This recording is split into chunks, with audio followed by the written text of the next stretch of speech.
Everybody knows that we've been going through a really crazy time in the world with what's going on with police brutality.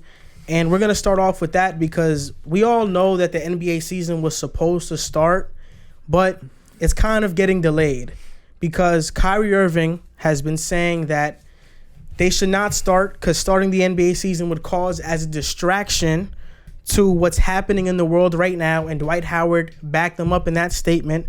So the first question of the day is, should the NBA continue? And I'll start with you, JC.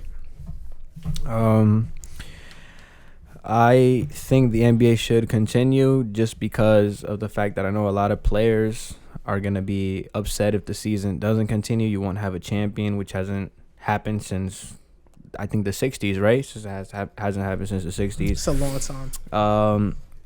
I mean, I don't know in any major sport you can go a year without crowning a champion. What do I think about the 22-team format?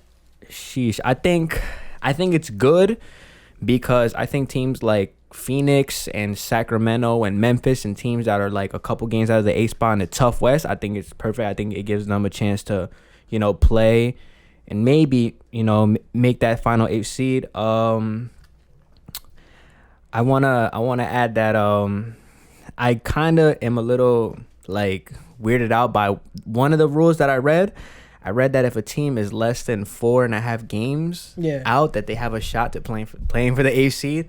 I kind of that's where I'm kind of iffy on it because I don't think it's right that a team that's 4.5 games behind a team that's in the 8th spot should have a chance to play for an 8th spot over a team that, when the season was going, was 4 games ahead of them. So, okay. I mean, I think I'm more for, I'm 75% with it, and then the other 25% is me just being a little skeptical about you being 4 games out and you getting a chance to make the 8th seed. You know what I mean? So, yeah. I mean, that's really how I feel about it. I don't know how you feel about it. All right, so outside of the 22-team format that I'm going to get to next, right now there's been a lot of controversy because Kyrie Irving said that there's going to be a lot of distraction if the NBA were to resume. And I agree with both. I agree with that the players should play, and I agree why they wouldn't play. Because right now there's a lot going on. We've seen voter suppression in Georgia. We're seeing police brutality, all these videos amongst these protests, and even before. Mm-hmm. And we're still dealing with a pandemic. That being said, do I think that the NBA restarting is gonna be a distraction to the movement? I don't. Because I think if the movement is a priority for you, then it should not be a distraction. I was talking to you earlier about this, about an analogy I made. Mm. If you have a kid and your child poops his pants and an NBA game is on, a playoff game at that, are you going to watch the playoff game or are you going to clean your baby's diaper? You're probably going to clean your baby's diaper. But why are you going to do that? You're going to do that because it's a priority for you. So if the movement is a priority for you, then the NBA resuming will not distract you. Because Lou Will was talking about how we'll be in the house all day and all that. Usually these protests, from what I've seen, there was one organized in my town. They're in the mornings or they're in the afternoons. They're not going on at 8 o'clock when an NBA game is supposed to start. Mm-hmm. So I don't think it'll be a distraction to players. People want to see players put their money where their mouth is, but I think there are other ways to do that besides not playing. If they play, they'll actually make more money and be able to donate more to these causes. Nobody is saying that these issues aren't real issues, but the fact that the NBA coming back, which already had diminished ratings to begin the season, is going to totally distract the world from what's going on, I think that's false. I think that this movement going on is a huge priority for a lot of people, and the NBA coming back won't distract anybody. Mm-hmm. I think the biggest reason for players not wanting to return is that they'll be trapped in Disney World. I've been to Disney World, and I wanted to get out of there after 3 days. It kind of sucks to me because it's a bad place to be if you're an older person and you don't have any kids. So they're going to be in Disney. At Disney, they're going to report there July 31st. They're going to have to go 30 days without their family. And bro, your whole schedule gets messed up. Where you're going to go work out, where you're going to eat, where you're going to this, where you're going to that. being trapped in Disney is a whole bunch of things that come with it. And I think that's the most valid reason. Also, Corona. There's been 19 states where the cases in Corona have spiked even more. So it's like, that's a valid reason. But I don't think a valid reason is that it'll be a distraction.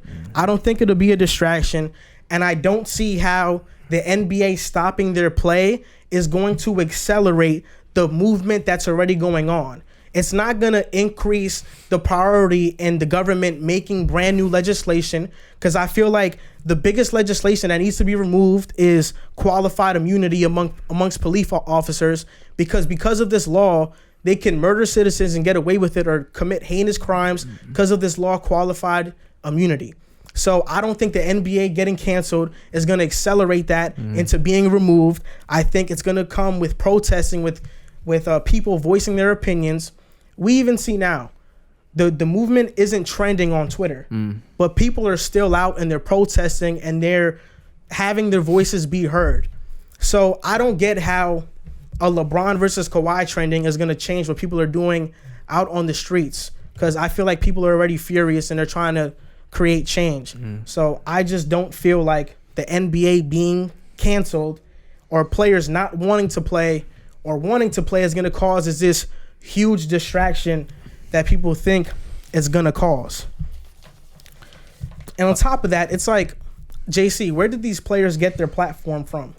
From the NBA. From the NBA. So you can use your platform by playing with millions of people viewing your games to create some type of change, to have a bigger voice in all of this. The NBA's been on record also saying that if you really don't feel like playing, you really don't have to go, right? Yeah, you don't have to go. Play if you You'll don't get want paid. to play. You'll get paid your full salary and everything. You wouldn't have to go, right? Yeah, and there's also implications to this. Like, if the NBA does not resume, the CBA is going to negotiate new contracts. They're going to pay players less. TV contracts are going to be they're going to be significantly lower. It's going to affect a lot of players' salaries. So, I mean, you can be one of those people that say that it shouldn't be about the money. They should, forget about the money and just be off of the movement, and I get that. But money creates a lot of change, and money creates a lot of power. So them having more money can create more change and more power, in my opinion. So I don't think that they should risk the next 10 years of the NBA's and player salaries for something that I don't think will accelerate the movement and will not cause as a distraction.